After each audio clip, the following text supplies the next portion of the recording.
Hello, welcome to the Pretty Intense podcast. Today on the show is Dr. Amen. You may have seen him before. You may have followed him on social media. He is helping people understand how to have a healthier brain. He is a psychiatrist, and he's also specializes in brain function, has 10 clinics. I recently went and had a brain scan done by him, and it shows just blood flow. It shows where my brain is lighting up. It shows the shape of my brain and whether or not there's holes or receding areas. Such fascinating stuff. Thankfully, my brain looks pretty good, but it can always be better. What we talked about was just like what it takes to make your brain better, what makes your brain bad, what your brain actually does, and why you want it to be a healthy brain. Why do you want blood flow? Like, what does that do? And then, of course, we got into some sports stuff. We got into concussions, CTE. We touched on psychopaths, serial killers. So we just sort of explored all the areas where you can see what reality manifests as a result of an unhealthy brain. This is his book, You Happier. You can check out me on his show as well, going into what my brain looked like. Please hit subscribe and the bell for notifications when an episode comes out. And please let us know in the comments what your thoughts are and what it is that you're doing for your brain health. Thank you for listening. You have a very unique introduction to people. You're like, I'm going to look at the inside of your brain and then the outside. Yeah, my wife tells the story that when I met her, I really, really liked her. And I'm like, you haven't seen the clinic. She said, no one's ever asked to see my naked brain first. Okay, you said that the brain is the most complicated organ in the universe. Is that true? It's true. It's also the most amazing organ in the universe. It's 2% of your body's weight, but uses 20 to 30% of the calories you consume. So it's the most expensive real estate in your body. And the purpose of the body is to carry around the brain. Is there an approach that we have to life that could be tuned differently with that in mind? Well, everything, it changes. When you believe that the brain is involved in everything you do, how you think, how you feel, how you act, how you get along with other people. It's the organ of intelligence, character, love, and every single decision you make. And when it works right, you work right. And when it doesn't, you don't. And with that belief, why would you ever let a child hit a soccer ball with their head? Why would you allow developing brains to be inside helmets and slam them up against other people? You'll have to ask my parents. It just doesn't make sense when you think of it from a neuroscientist perspective. And as a psychiatrist, I get to see the fallout of when people hurt their brains. But ultimately, brain health starts with love. That, I often say Freud was wrong. Penis envy is not the cause of anybody's problem. I've not seen it once in 40 years. Although you may have a different perspective being a female in a very male-dominated sport. But it's brain envy. If we learn to really love and care for our brains, our society will be so much better. Okay, like outline the most important things then. If that's the truth, if we're moving forward, we're going to create brain envy by taking care of our brains. What is it that we need to do?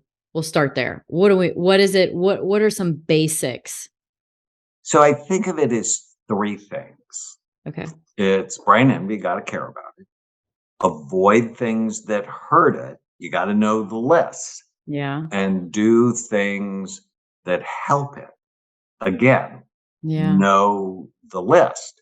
And when you and I were together, we talked about bright minds. Right. That if you want to keep your brain healthy or rescue it, if it's headed for trouble, we have to prevent or treat the 11 major risk factors that steal your mind. But ultimately, I worked with BJ Fogg at Stanford for 6 months on creating tiny habits for brain health. Okay. And the mother habit, the most important habit, is this 3-second question. You Okay. just ask yourself, is this good for your brain or bad for it? And if you know the list, and quite frankly, most second graders know the list. I went to my daughter's second grade class and I wrote 20 things on the board and I'm Yeah. go separate them for me. Good for your brain or bad for your brain. And they got 19 out of 20 things right. Okay. The So it's only thing they intuitive. missed was orange juice, which is bad for your brain because it's too much sugar. But other than that, people sort of have a sense alcohol is really not great for your brain. Marijuana is not really great for your brain. Hitting soccer balls with your head's probably bad for your brain if you know your brain is soft and your skull is hard. Um, but bright minds, for me, it helps bring it home in a more scientific way. And so, for example, B is for blood flow. Low blood flow is the number one brain imaging predictor of Alzheimer's Mm. disease. And you had beautiful blood flow, which was a huge shock, uh, given I your agree. history, right? I agree. Uh, Even yesterday, Mindy adjusted my neck and she's like, "Ooh, your atlas." And she like adjusted me. Even from that perspective, it seems like, that would pinch things off too. what are the things that lower blood flow? Not exercising, Right. excessive caffeine, nicotine. Um, Erectile dysfunction. And I don't know if you know, but the statistics are scary How that much of that 40% exists? of 40-year-olds have erectile dysfunction. 40% of 40-year-olds, 70% of 70-year-olds. And I'm like, no, I'm not okay with this. But it comes from our poor diets, our lack of exercise, our incidence of diabetes. Mm, And if you want to increase blood flow, so each of these risk factors go, well, how do you prevent it? right. Exercise is probably the most important thing you can do. Yeah. Beets, cayenne pepper, the supplement ginkgo. Um, all of these things can increase blood flow. And so I want people to have blood flow envy because just so important. So whatever is good for your heart is good for your brain, and whatever's bad for your heart is bad for your brain. And Mhm, mhm. turns out sexual function. And it seems like a basic question, but what is the brain's function? And I'm asking that because, well, one, I'm just kind of curious what your answer is, but also there's just so much curiosity around like how the body works, what is our reality, consciousness, and how everything plays in. So what do we know? Because there's a lot that we don't know about the brain. Is that accurate too? People say that a lot, but there's a whole bunch we do know. And if you hurt certain parts of your brain, you tend to have certain problems. So if you hurt the front part of your brain, well, it's the executive part of the brain. It's involved in focus and forethought, judgment, impulse control, organization, planning, empathy, learning from the mistakes you make. Mm-hmm. So, what I like to teach people to do is how to have better frontal lobes.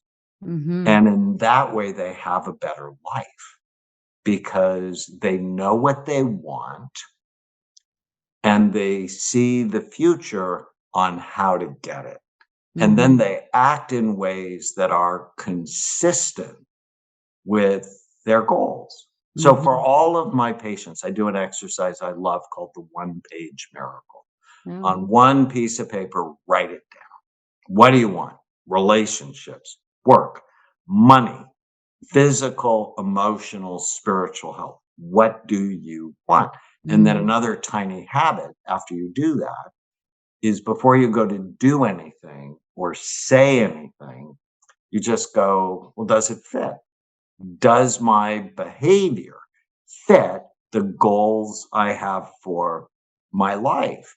And so many people have never, like, if you have a good business, you have a plan on what are you going to do this quarter and this year and 3 to 5 years from now. Most of my patients I've seen over the years, they have no plan.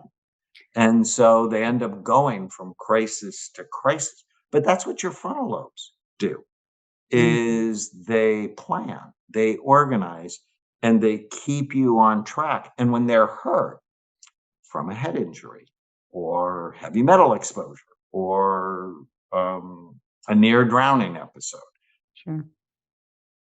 their level of impulsivity is high and they don't get their goals. So it's sort of like you driving without good brakes. Mhm. And so if you imagine yourself in a race car at the top of a mountain and you don't have good brakes, you're not getting to the bottom and you may die in the process. Not in one That's piece.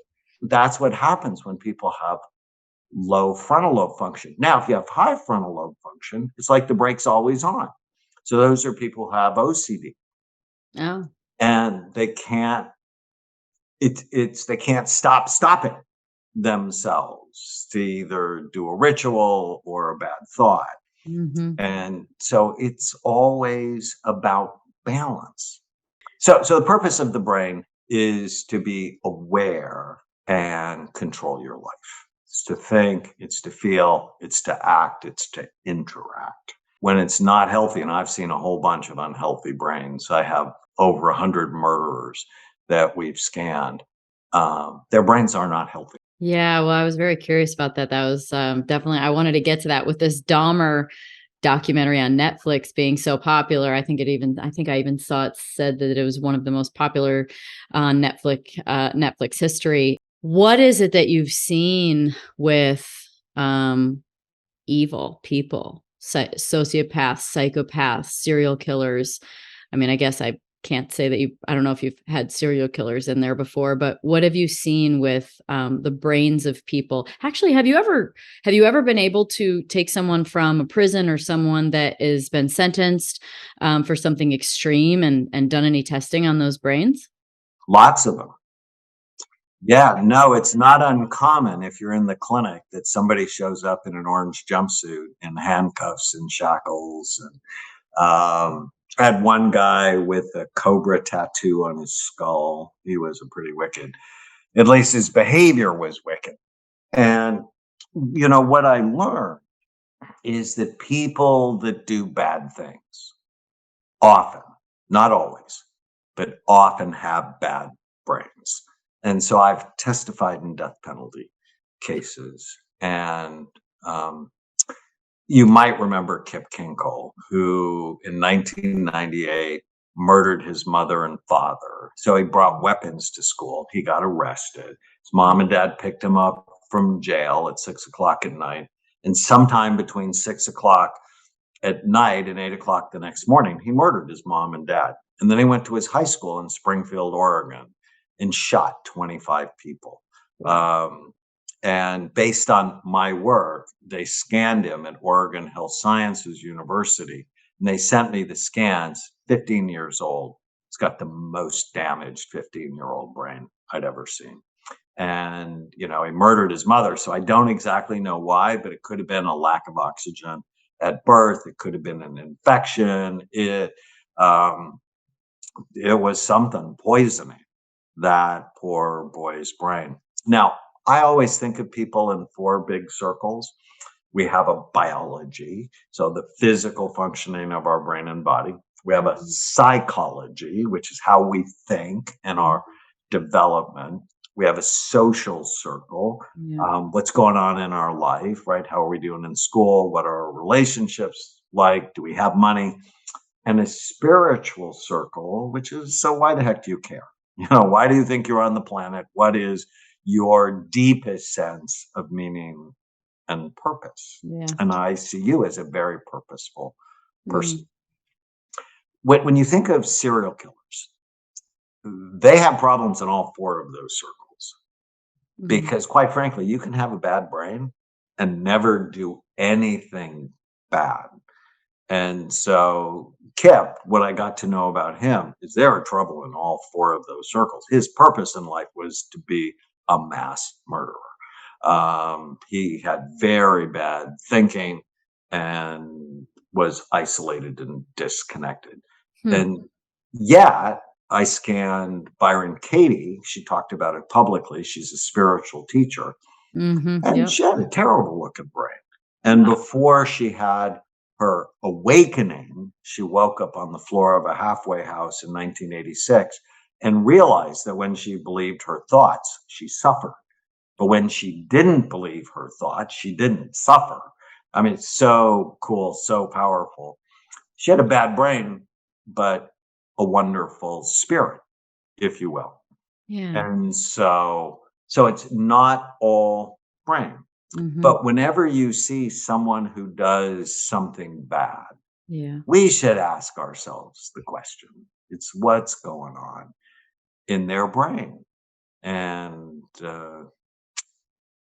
it's fascinating. Like Dahmer, I would have loved to have Dahmer's brains. I have fantasy brains. Like, guys have fantasy women. I have fantasy brains. Did you watch the And Dahmer? Did you watch it? I've watched part of it. It's Okay, so well, dark. yes, And and a lot of people can't get past the first episode. Like, it's struggle. I watched the whole thing, but I don't think it's too big of a deal. But at the end, one of the parents wants to have the brain for research to try and understand what really happened with him, but Dahmer's will said that he wanted to be cremated as quickly as possible. And so, the scene at the end is the brain going into into the fire. well, I've done. I have the SPECT scan on a serial killer from New Wow. York, the son of Sam, and he has a very damaged frontal lobe. And your frontal lobes are where you have empathy and forethought and judgment. Now, Mhm. some of these serial killers, think Ted Bundy, they're really effective. So you can't argue that they couldn't plan, that their Yeah, true. planning was impeccable. But Right. there's also something fascinating to me called the arousal template. So Oh, why would you get off on killing? And there's something in their childhood where when they killed something, there was some excitement involved in that. And I think with Dahmer, that was in fact the case. yeah, with the That animals and, yeah, it was kind of he did it with um, his dad, and it was interesting and exciting, and he had a yeah. poor I mean, childhood with parents that left him alone a lot, and, there's a lot of factors there. and so why does someone develop a foot fetish, or we call them paraphilias? That one guy that would have sex with cows. And it's like, okay, what's that about? It's because at some point in their past, an incident happened that aroused them. Their brain Mm. produced a lot of dopamine, and they're like, oh, I like this. So it could be shoes or cows or Yeah. Huh. whatever unusual thing. I think sometimes it's violence. Wow. So, what is it that makes the brain such a recorder, such a memory recorder? Well, that's sort of the cool part that's also a curse. And the hippocampus is one of the major memory centers in the brain, and it tends to be larger in females, which is why she still remembers that bad thing you did 15 years ago, where you're having Definitely. trouble remembering the day you were married. Um, Right. And the hippocampus sits in front of the pineal gland, sort of in the middle of the brain. Is that right? So think of it as right behind your eyes. Okay. So it's toward the inside. So there's one left and one right on the Hmm. inside Okay. of your temporal lobes. Hmm. And it's right next to the amygdala. So the amygdala is an area that often responds to threat and stress and anxiety. The hippocampus is involved with mood and memory, but also spatial awareness. And it's really cool. in that the hippocampus is one of the only areas of the brain that continues to make new neurons throughout life. So every day you make about 700 new baby hippocampal stem cells. So think of the hippocampus, which is Greek for seahorse because it's in the shape of a seahorse. So every day you're making about 700 new baby seahorses every day. And I use this analogy with my drug addicts. I'm like, if you don't stop, you're murdering the baby seahorses. And for my patients who are animal lovers, they just get so mad at me. It's like, Dr. Amen, that's so unfair. I love animals. Now, and that never drops off. You're saying And that's a it static. never drops off. But why Wow. my daughter's is more likely to stick than mine is Okay. because she's much younger and theoretically should have better blood flow. But it's why I have blood flow envy, that even at 68, I want to have a young brain because I want those hippocampal cells to live. And Okay, I because want that to continue to stores grow. things, because it'll stick. Things stick. Something you learn, something you hear. So new learning helps grow them. Exercise helps grow them. So if you exercise and then learn something new, well, that's the best way to do it. So Oh, play table tennis and then work on your new language or your piano, whatever it is you're learning to grow your brain. And it goes back to avoid bad, do good. So if we think of the R, retirement and aging, if you're in a job that does not require new learning, you're more likely to get Alzheimer's disease because you're not activating. And if you think of, a discussion with you, which I think is very important to have for professional athletes, is they retire often in their late 20s or early 30s. And right. it's like if they don't go to what's next, Yeah. they get depressed in Yeah. large part because they're not feeding their hippocampus, and those seahorses are dying because they're not getting the nourishment of Yeah. new learning. And many athletes, when they retire, they don't continue exercising.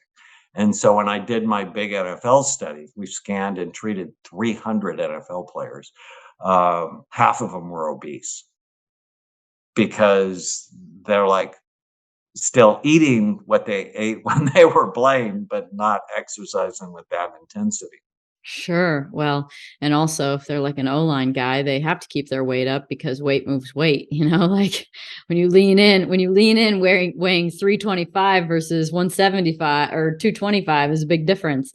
The CTE thing really like intrigues me, of course. So, being someone that drove with helmets, basically, if you have to wear a helmet, it's probably dangerous for your brain, right? Well, and people have the idea that helmets protect you. They actually protect you from skull fractures. They don't protect you from concussions Right. because inside your skull, your brain is not fixed, it floats. Right. And so if you hit a wall at 200 miles an hour, well, you're going 200 miles an hour, which means your brain is going 200 miles an hour. And then all of a sudden, boom, it stops. And so inside your brain, it's Right. very much like shaken baby syndrome, which is definitely not a good thing.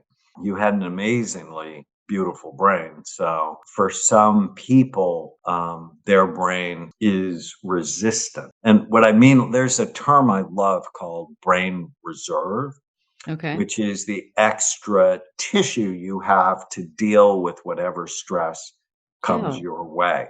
okay. And so some people go into the wall and they're permanently damaged, Oh, yeah. and other people not. Well, Sure. why? Yeah. It depends on the health of the brain they brought into that accident.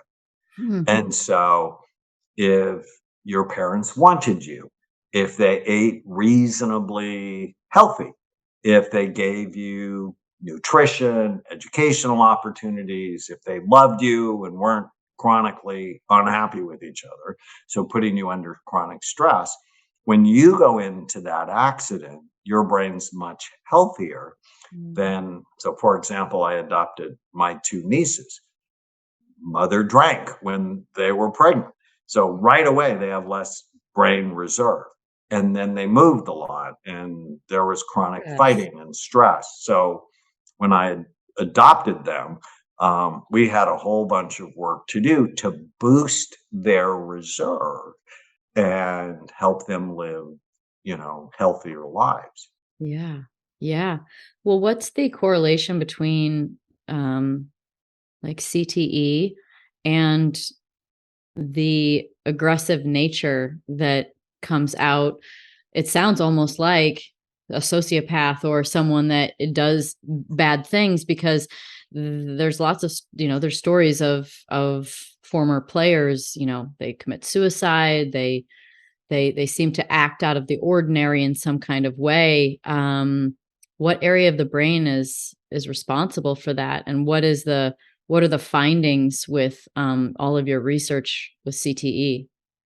So I've published 4 studies on our NFL work, and the most common finding is decreased activity in the front part of their brain. Okay. So forethought, judgment, impulse control, Mm-hmm. planning, empathy, decreased activity in both their temporal lobes, Mm-hmm. memory, mood stability, temper control, Mm-hmm. and decreased activity in their cerebellum in the back bottom part of their brain.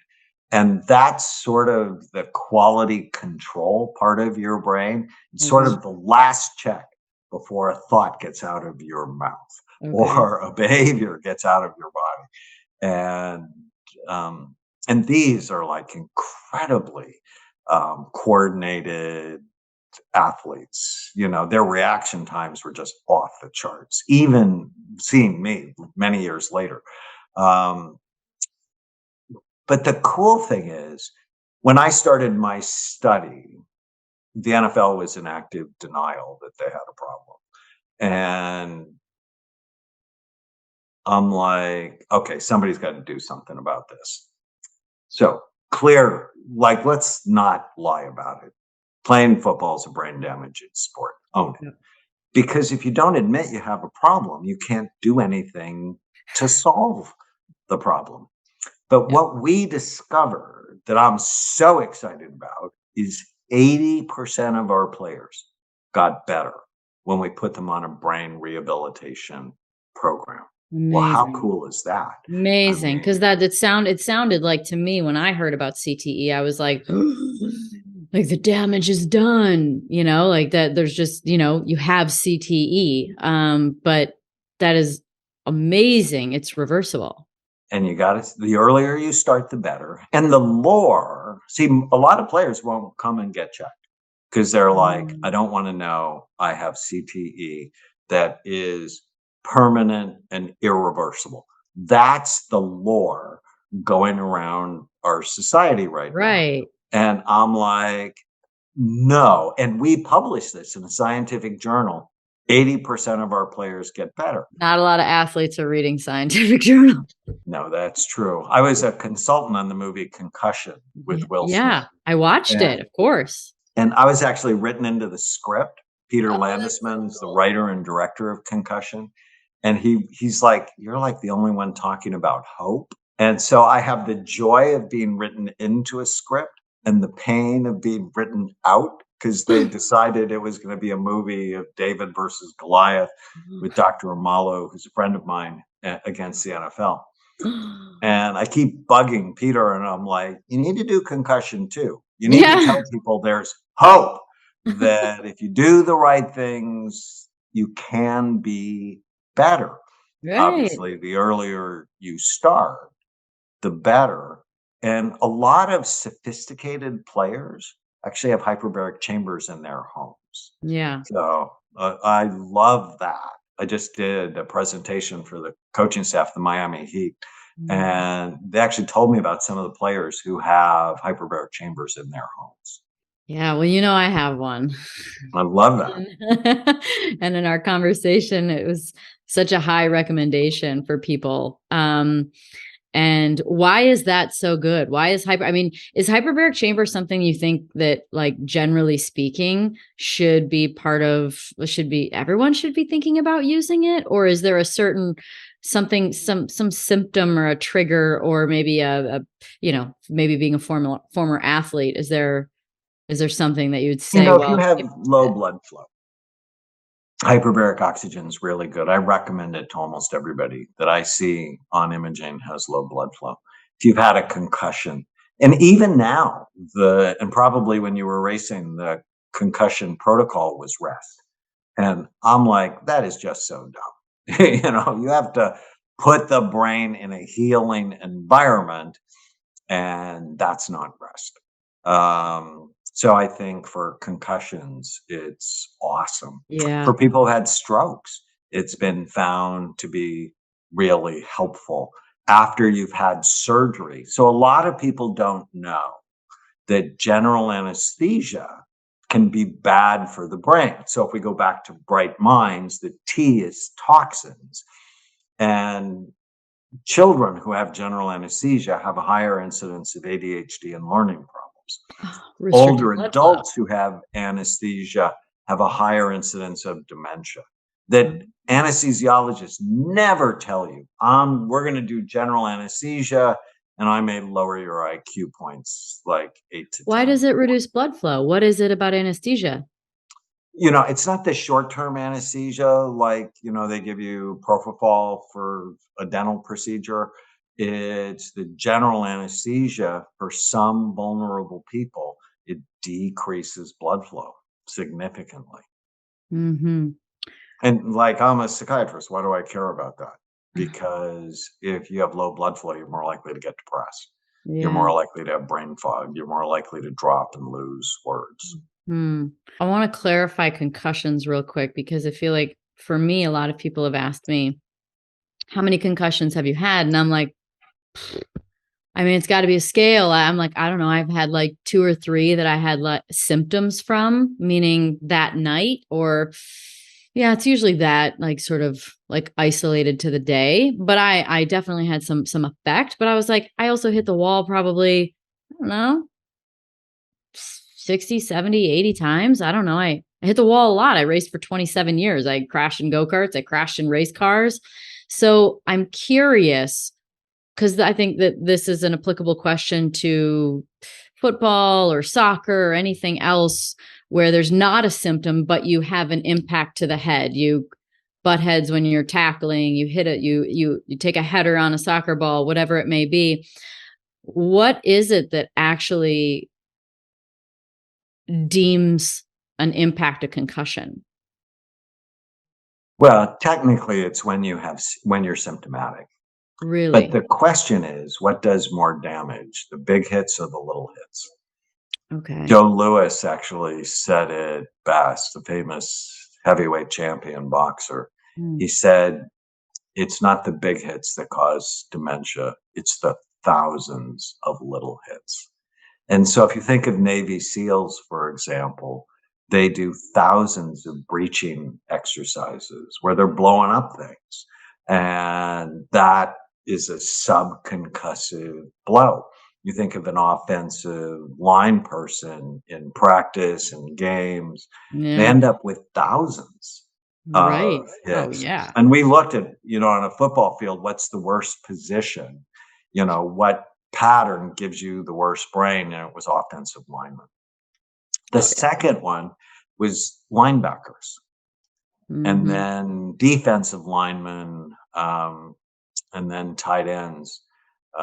Quarterbacks and defensive backs actually had the best brains, because yes, they get big hits, but they don't get the thousands of little. So those aren't concussions then. So what you're saying though is those aren't concussions, but they are brain injuries. They're subconcussive blows. And it's Okay. like, so what happens in a concussion? Well, the brain starts to swell. Okay. Um, Blood vessels get ripped. So you get these micro bleeds. Yeah. Neurons tear. Mm. And it's not a good thing, right? So if you Mm. think of the brain as the consistency of soft butter, tofu, custard, somewhere between egg whites and Jello. Doesn't seem And like it I should has have taken butter on a 240-mile-an-hour ride. Just saying. and your skull is not smooth inside. It has sharp, bony ridges. Why? And so, God and I have had this discussion several times. It's like, why didn't you put bumper guards over Right. that sharp, bony ridge that's right next to the amygdala? Or in racing, And they'd be soft. They would be safer barriers. Like they used to have walls and you just crash into it. And then they created safer barriers, which was a wall in front of the wall that had essentially it was movable. It wasn't locked down, and it compressed into foam. For safer barriers. athletes are so important. And just giving a little forethought to their health is so important. I've had season tickets to the Lakers for like ever. And when Kobe Bryant was playing with Lamar Odom, it came out, I think it was 2007, the NBA championship, that Lamar Odom was eating $80 of candy a week. And so I wrote an op-ed piece that got published in the Los Angeles Times. Like, why do they not have a nutritionist for somebody they're paying $14 million a year and not teaching them? And I bring up that story specifically in the concussion. They did a study with rats, and they gave rats a head injury. Not very nice, but they were doing a study. And they gave one group of rats their normal healthy diet, the other group of rats their normal healthy diet plus fructose or fruit sugar. And then they measured them at 3 weeks. At 3 weeks, the rats with the healthy diet without the sugar could run mazes they already knew. So their brains were healing. The rats who got their healthy diet plus fructose were still confused that sugar decreases healing because it's pro-inflammatory, and it disrupts brain function. So why is Gatorade on the sidelines, right? In a brain damaging sport, it's just nuts. What When should you they think have? of it from a neuroscience perspective. I mean, they could have electrolyte powders that don't have added red dye and Sodium, sugar. just some kind of sodium supplement that will help you Right. retain water and stay hydrated. So, so what is the right diet then? I mean, this is always such a hot topic. Anyone listening is probably interested in health and wellness. And I feel like diet is one of those things that comes and goes in waves and ebbs and flows, and new stuff emerges, and something that was great is horrible, and the next thing comes along. So what is the most healthy diet for your brain?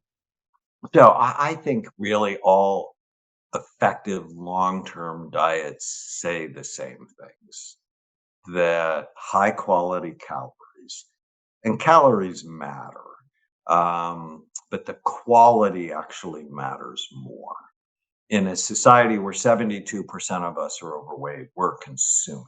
Like, for example, Americans are drinking nearly 500 calories a day, where in 1982, that number was 225 calories a day. That extra 275 calories puts 25 pounds of fat a year on your body. So stop drinking your calories is what I would say. Water is really important. I don't think anybody says that's not a good thing. Your brain is 80% water. So your body is 70% water. So being dehydrated by just 2% decreases your spatial awareness. So for race car drivers, it's absolutely critical to be hydrated. Oh, and And this when you go on a explains why flight, after like drinking. If you drink the next day, you're dehydrated and you're just not sharp. You're like, you lose your train of thought, you have fragmented thoughts, and that's probably from right, dehydration of the brain, correct.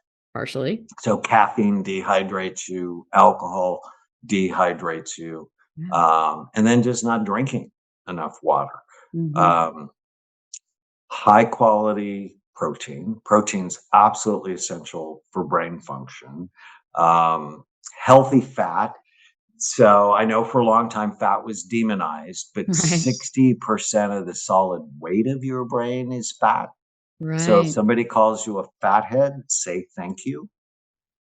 It's really important. Avocados, nuts and seeds, green leafy vegetables, healthy oils, clean, sustainable fish. All of those are really, in fact, there's a study from the Mayo Clinic that people who are on a fat-based diet, 42% less risk of getting Alzheimer's disease. But people who are on the standard American diet, think bread, pasta, potatoes, rice, fruit juice, sugar, have a 400% increased risk of getting Alzheimer's disease. And so carbs are not the enemy, but there are smart carbs and there are dumb carbs. Right. And the dumb carbs are sugar and then foods that quickly turn to sugar. And then if Does you fruit fall have, into that? Does fruit fall into that?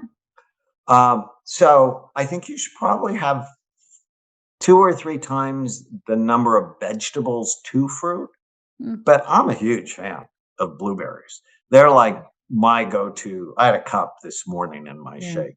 Uh, they should be called brainberries, because of the plant medicines that Mm, are in them. So I think berries are awesome. Plums are amazing. It's the high glycemic fruits that you should sure. be careful with, like mangoes and pineapple and watermelon, dates. But Mm, it's as long as it's not fruit juice. got it. I'm generally a fan of it. And if you're struggling, if you struggle with anxiety or depression, I think it's a good idea to go on an elimination diet. Get Mm, rid of sugar, gluten, dairy, corn, and soy, yeah. artificial dyes and sweeteners. Um, and I'm shocked at the number of my patients who don't need me anymore when they go on the right diet. In fact, I have one story I love. We saw this guy in our New York clinic who'd had ECT, What's that? electroconvulsive therapy, 3 times for depression, and had been on every antidepressant you can imagine, had seen a therapist for a long time. And I'm like, let's try an elimination diet. Let's eliminate all the potential bad actors. And, he was so tired of trying to be better. He's like, Yeah. okay. And no lie, within 3 weeks, he's better. He's happy, motivated, his energy's better. He's not thinking of killing himself. And I'm like, all right, let's add back gluten. Nothing happened. Let's add back dairy. Nothing happened. Like, let's add back corn. He said within 20 minutes, he had a vision of a gun in his mouth pulling the trigger. Wow. Well, let's break up with corn. And he Yeah. said, I love Insane. corn, but it doesn't love me back, Yeah. which, I love that because ultimately you're in a relationship with food.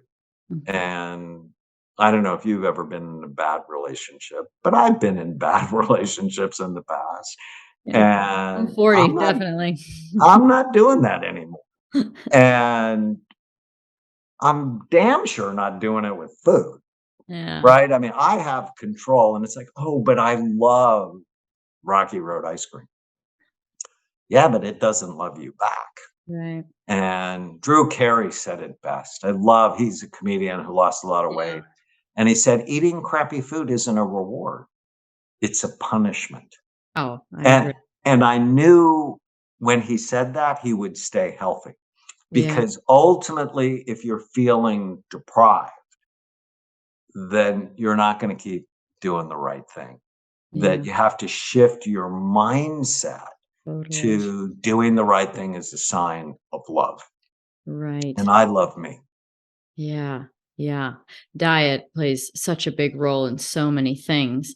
Are there any supplements? I mean, I know we've talked about happy saffron. But on top of diet, are there some staple supplements that you think everyone should take? Well, I mean, so much so, I believe in it so much, I started a supplement company called Yeah. I mean, it Ramani. makes sense. I know that, like, I know you've said, like, you have a supplement company, you recommend them, but you know, you make what you want to have. And Right, I so, make them for me, and I make them yeah, for our family, yeah. and I think everybody should take a multiple vitamin, and we make Neurovite Plus, which is just so special because it's got all the ingredients that I would wanna take that would cost a whole bunch of money to put it all together. Everybody should take an omega-3 fatty acid supplement, and we have a brand new vegan one that's so special. Everyone should know their vitamin D level and work to optimize it. People who had Mhm. low vitamin D died from COVID more than people who Yeah. had healthy levels. Yeah. Um, and then it really depends on your issue. Yeah. That if you tend to be sad, I'm a huge fan of saffron. There's a brand new study out today, so it makes the 25th randomized controlled trial with saffron showing it helps to boost your mood and decrease inflammation in your body. So Yeah. I was pretty excited about that. Yeah. I like 5-HTP for my worriers. Um, I like L-tyrosine for people who have trouble focusing. I love ashwagandha and magnesium and theanine for anxiety. In fact, you know, I'm not a fan of alcohol. And my wife the other day, we have something here called theanine gummies. Mhm. And she goes, "How many can I take?" And I'm like, "Well, you probably take 3 or 4 if you're really feeling anxious." Well, she takes 3 and then some GABA with it, and she looked drunk. I mean, like, literal. And so I'm thinking of marketing them as, you know, my alternative to wine. I would love to try that for you. I would love to try that. I'll do a beta test for you and let you know how it goes, as I, of course, do love my wine.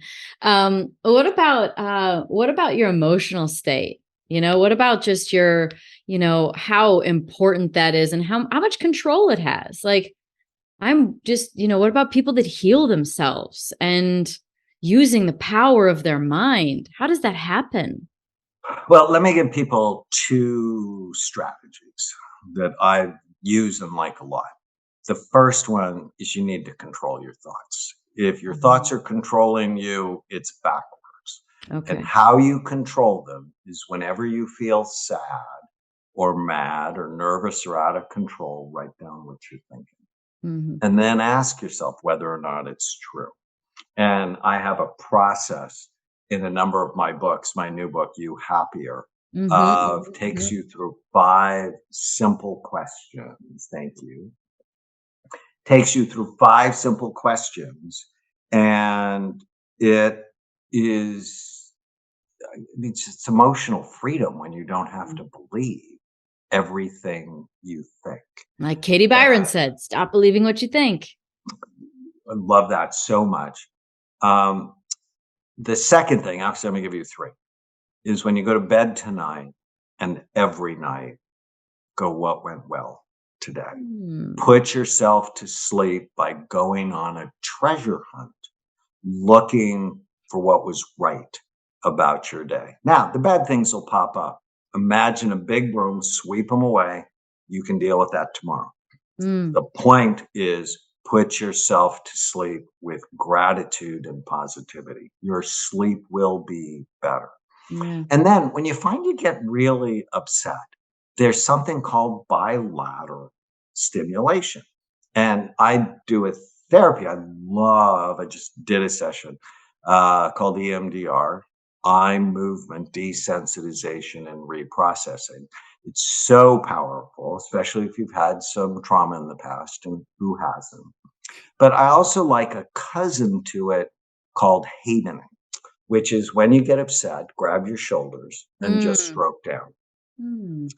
and do it for like 30 seconds. And you can do it like up to 6 times. And about 2.5 years ago, my dad died. And it was an awful day. And I have had a complicated relationship with my father, but toward the last 5 years of my life, he was like my best friend. And I was horrified. Um, and a couple of days later, I'm at my mom's house, and there's a picture of my dead dad in the mortuary in a stack of papers. And it just like I felt like somebody slugged me. It really upset me. I couldn't stop thinking about it. I was really angry. Somebody would be that thoughtless. And as I came home, I'm like, you treat people who have this problem. and, and I consciously, rather than get drunk and stop thinking about it, I thought about the picture and I did this. And I noticed after about 30 seconds, it went from on a scale of 0 to 10. 0 is it doesn't bother you at all. 10 is you're really unhappy about it. It was a 10 and it went to 5. And then after the third time I did it, it went to 0. And then I kept doing it. I did it 3 more times and I fell in love with the picture because it was the What? last picture of my dad on earth.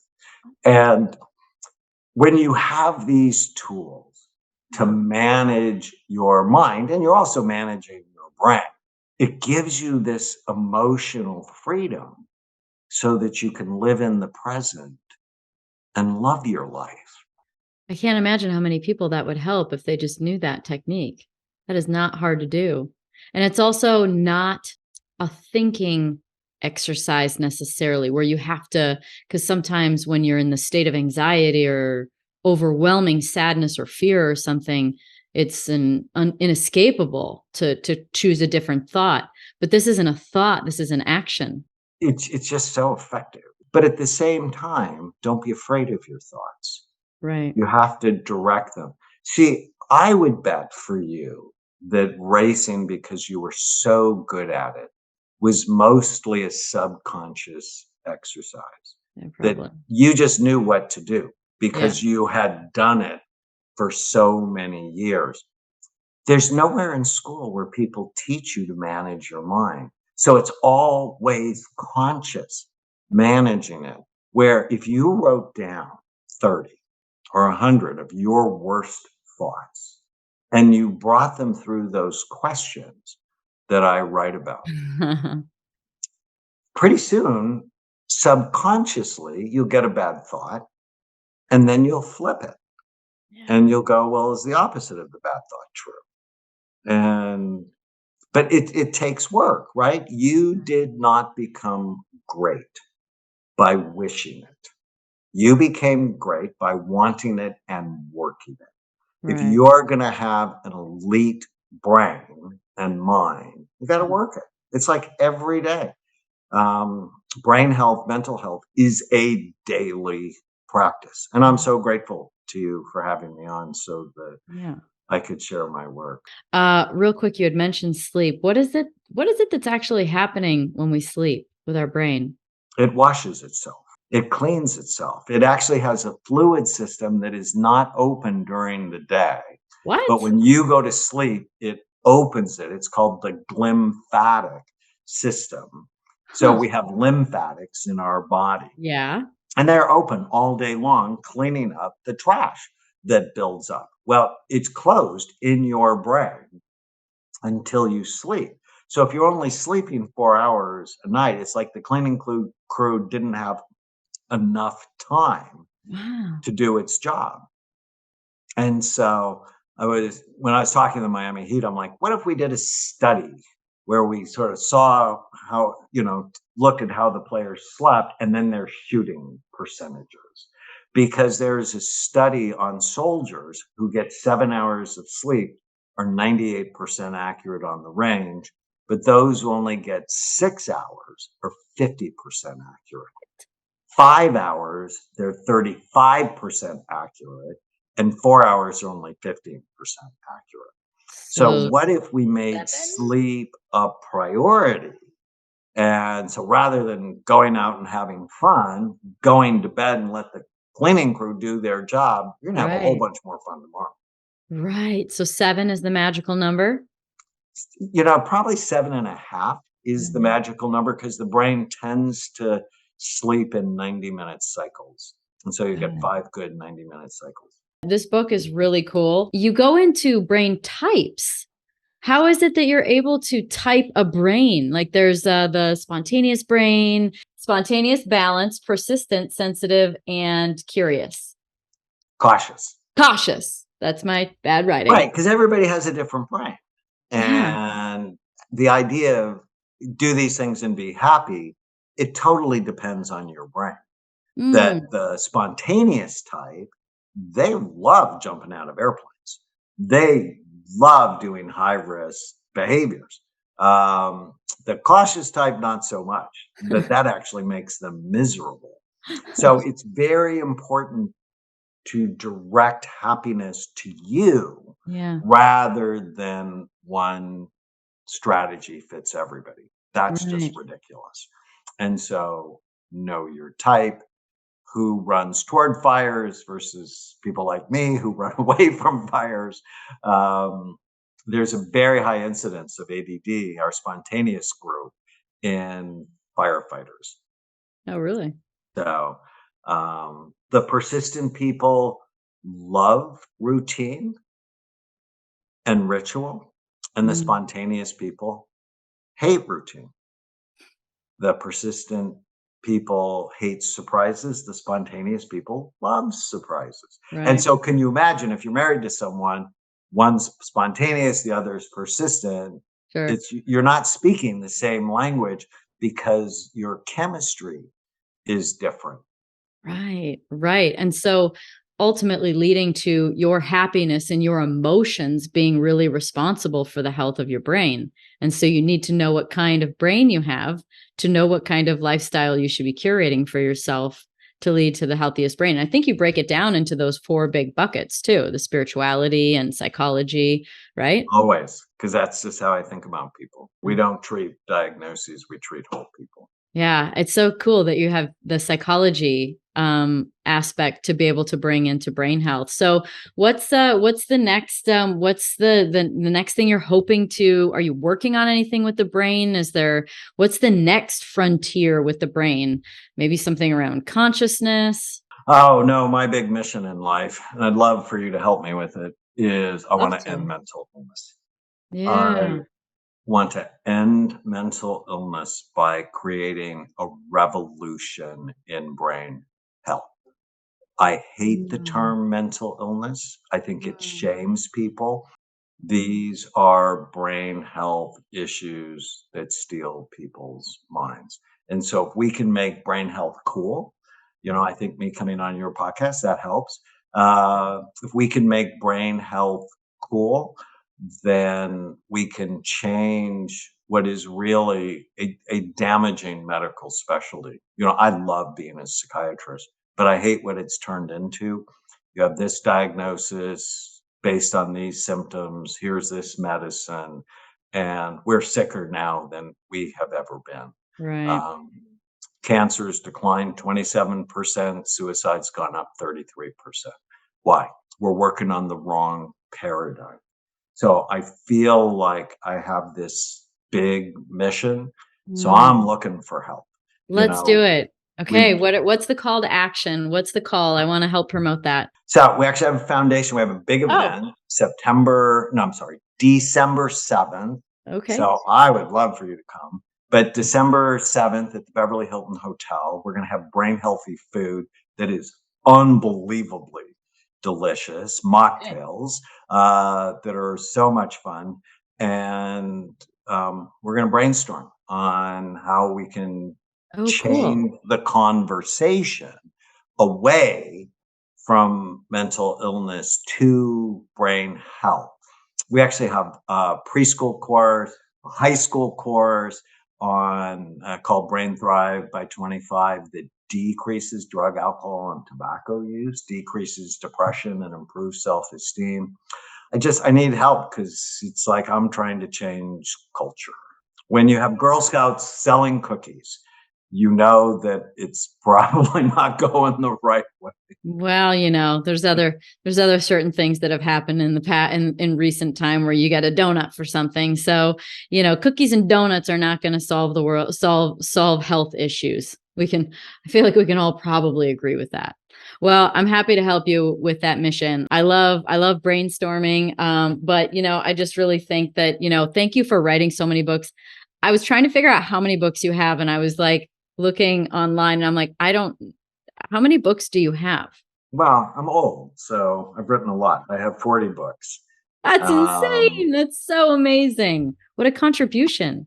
And I have a new one coming out in May and in March called Change Your Brain Every Day. It's 366 short essays. That's cool. The most important things I've ever said. Because, I just came to realize, like, physical health, and you've been working on your physical health, and it's a daily practice, right? From exercise and eating right. And you got to do it every day. You can't be 50 pounds overweight on Monday, have a salad for lunch, and expect to be trim on Friday. So no, you have to work it. The same thing is true for brain and mental health. Thank you so much. I really enjoyed getting my brain scanned. If anyone has the opportunity to get their brain scan, you have 10 clinics, and they have the means to doing it. I highly recommend it. It is so interesting, as well as important just to know if you have the means to do it, because this is the motherboard. It's it. Yeah. And if you love it, everything in your life is better. Cool. Thank you. Thanks, everybody, for listening to the Pretty Intense podcast today. I hope you enjoyed it. If you like what you heard today and you want to hear more, please click on the subscribe button.